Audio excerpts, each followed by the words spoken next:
Practiced my English for a while, then started working as a visual designer.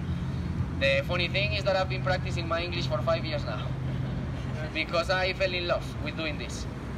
Growing up in such a complicated city as Medellin, with all the problems, all the stigmas this city has, and having the opportunity to change that bad reputation and bad perspective with people from all over the world, it makes it a very satisfying job at the end of the day. Because then you go back to your countries with a different perspective of the city, and only because of that I feel like I'm changing the world a little bit.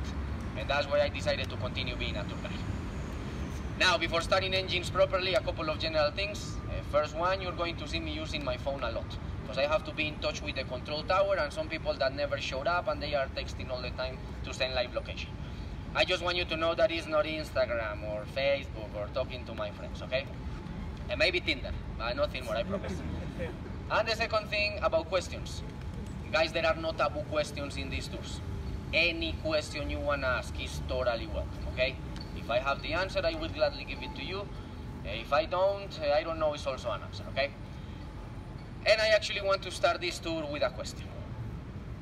If I tell you guys that I am a paisa, yo soy paisa, do you have any idea what I'm talking about? Or what I mean by the word, Karen?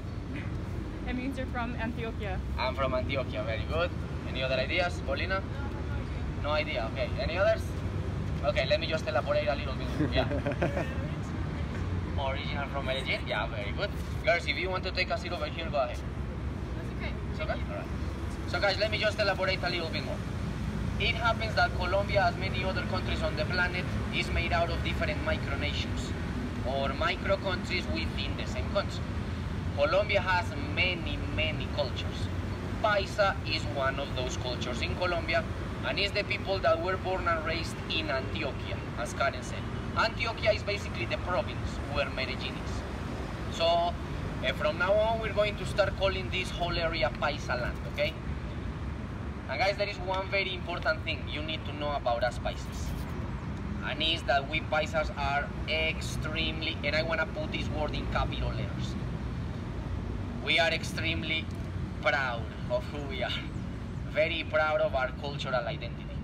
But the thing we are proud the most in the whole area is our city, Medellin. And it's because of that excessive pride that for us Paisas is actually very frustrating.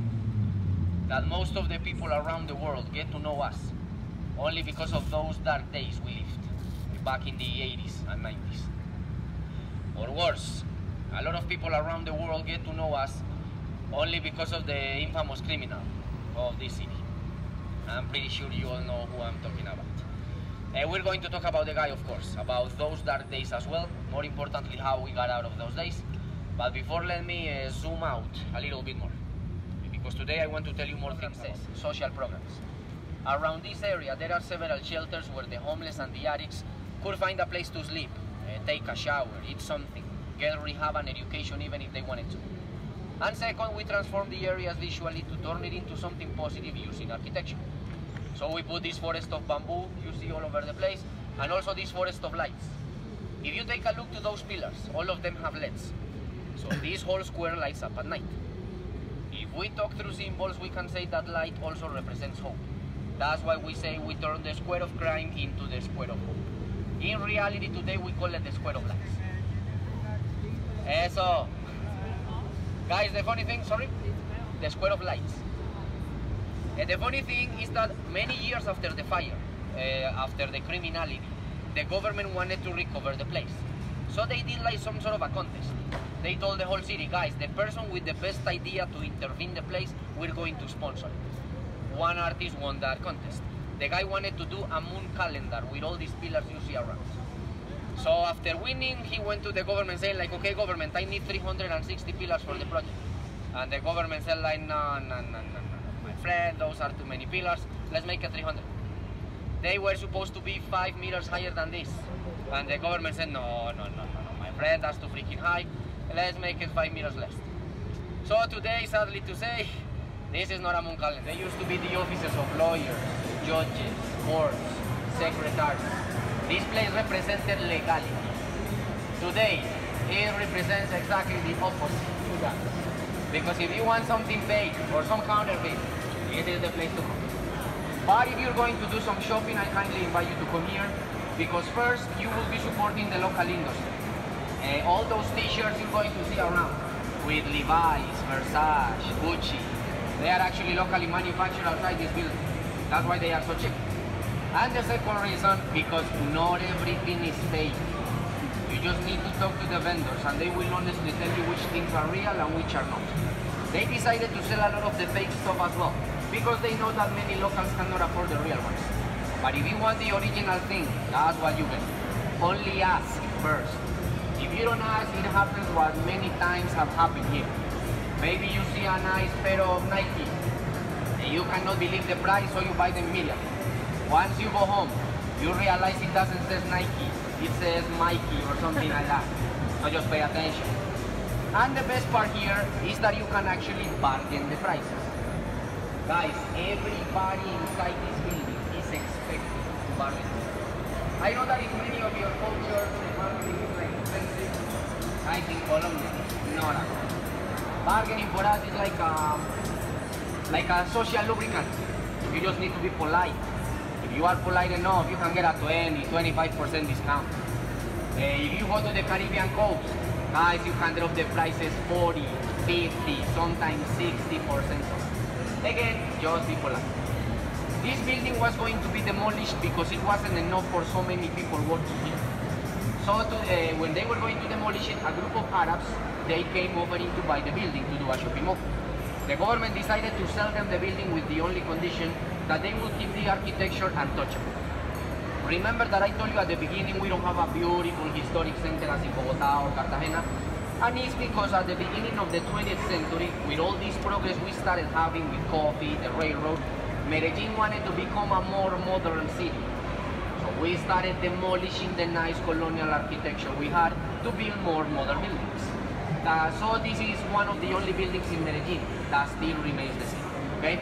So I'm going to give you a couple of minutes in case you want to take a picture. Anybody need to use the bathroom by now? Okay, perfect. So more than, let's just take a break here for bathroom. It is 11:15. Do you think 10 minutes is enough? So at 11:25, we're going to meet back here. If you want, you can use the bathroom, you can buy coffee, maybe some snacks, and in 10 minutes we will meet here, right? It's actually the name of the church right behind me. And this place used to be known for being the place for the foreigners. So in theory, this is your church. And I'm going to tell you a story. I want you to be very discreet, because I'm going to tell you about some people around, and I don't want you all to look at the same time, okay? Today, this is no longer known for being the place for the foreigners. Today, it is actually known for being the place where men come and pay a fixed price for some services. Services like a massage, a special hall, a happy endings, you know what I'm talking about. I'm not going to say the name because it's almost the same in Spanish and English, and I'm using a loudspeaker. But if you take a look around, you're going to see a lot of women. Not all of them, but many of them are actually sex workers. And maybe you wonder, Dio, how is it possible that a culture that feels so proud of being Catholic allows that to happen in front of the second oldest church in the city? And that is very easy to understand when you know that many Colombians use religion not to stop doing bad things, but to actually do bad things more often. Because many Colombians see religion as some sort of moral soap that never runs out. So they come around to negotiate the prices with the ladies, and then they take them to these hotels around. That, by the way, you won't find in TripAdvisor, Lonely Planet, Hostelworld.com, because they are paid by the hour. Then they use the girls like objects there, and then they go back to church feeling like, that was a good one. Basically to feel like their hands are clean, to feel comfortable with themselves again, not to stop doing it. So they can go outside and do it again with peace of mind. What the girls do here is not illegal in Colombia. It is legal as long as the girls are over 18 years old, meaning when they are adults. What is illegal in Colombia is pimping, making money out of the girls, and also the sexual exploitation of minors and teenagers. That, unfortunately, guys, happens a lot. If you see one of those situations going on with children in the places where you are staying, please blow the whistle. The only thing you have to do is dial 123 in your phones. That is the emergency line. Or if you feel uncomfortable doing such a thing, just let us know by an email so we can blow the whistle for you and we can avoid that this continue to happen so much, okay?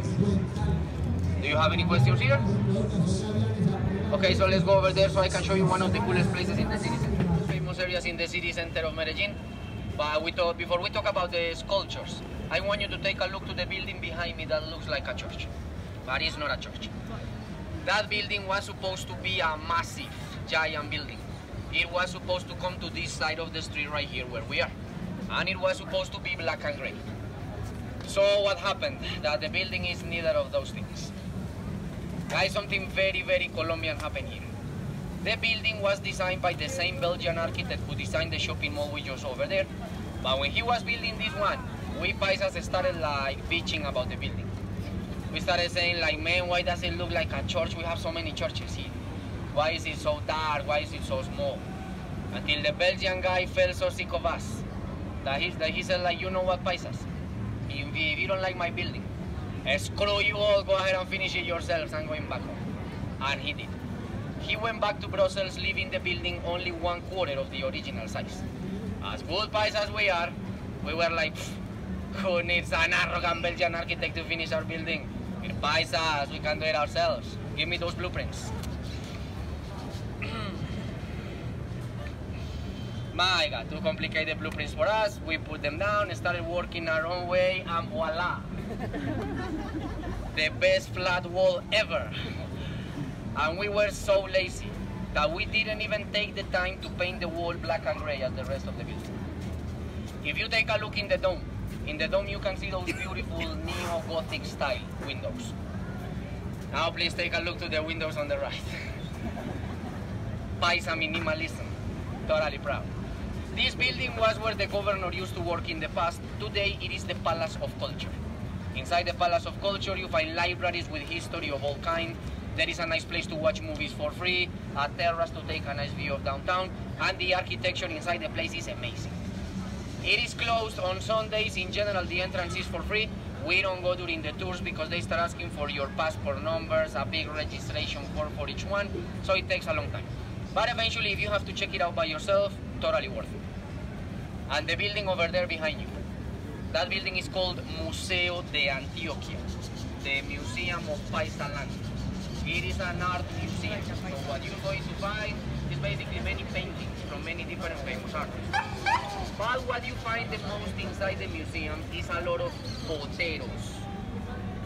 Do you happen to know what Poteros are?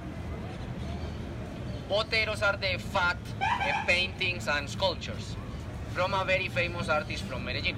They are not fat, guys. Look at those abdominals over there. So what's the thing? I want you to remember this name and don't forget it. Fernando Potero, Paisa artist born and raised in Medellin. The guy is considered to be one of the most important artists in the last century. Because in the last century, arts was moving towards the abstract. But Fernando Potero wanted to do something completely different to the rest of the artists around, so he came up with his own technique, and he called it the language of volumes. How in real city tours we like to call it, the language of these proportions. And let me give you a couple of examples to make my point. If you take a look at this horse right next to us, you can see that the head of the horse is totally disproportionated with the size of the body. Happens the same with the guy on top, a giant head and a very small body. If that example is not clear enough, please take a look at the guy over there behind you, because every woman in this city say there is a very noticeable disproportion in that.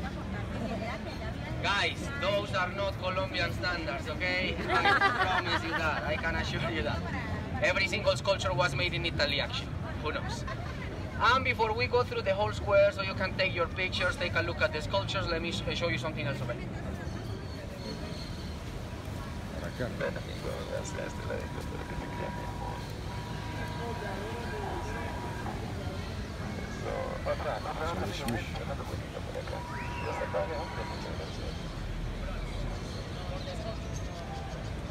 I have no idea. Yeah, we don't have a lot of monuments dedicated to Colombia, but we have many dedicated to us, as you have seen around. These murals you see here are basically telling us the exact same Paisa history I told you at the beginning, so I'm not going to do the same thing again. However, the murals belong to a very important artist in Medellin. His name is Pedronel Gomez. But again, we're not going to talk about that. Instead, here, we're going to talk about Colombians' bad memory. Or selective memory, better. Do you guys hear me well over there? So guys, it happens that many years ago, somebody threw a grenade from that balcony right behind you. The grenade was aiming for the police station you saw in the corner, and boom, several people killed, many others injured. And if you ask any of these locals around, nobody remembers that. And maybe you wonder, how is it possible, Dio, that you forget such a big part of your history in a place that was made to remember your history? And that is very easy to understand when you know that we Colombians decided to forget as much as we can. And I'm going to make my point using 3 short but very powerful stories. The first story takes place in Bogotá in the year 1985. One of the extreme left armies took the Palace of Justice there. When I say they took the Palace of Justice, I don't mean they went over there like everybody leave the palace, we're going to take it. They went there with their big machine guns like boom, brrr, shooting at everybody in the first floor. Then they went upstairs and they took all the Supreme Court members as hostages. And of course, guys, the Colombian army reacted immediately, and in a matter of minutes, the entire building was surrounded by the Colombian army, who recklessly started shooting towards the building with machine guns from the ground, rockets from helicopters, freaking war tanks, shooting towards a building packed with civilian hostages. Around 150 people died that day, guys, including innocent civilians that were previously rescued from the Palace of Justice alive. And then those same people were mysteriously found back inside the Palace of Justice with a bullet in their heads. And the bullet was put there by the Colombian army.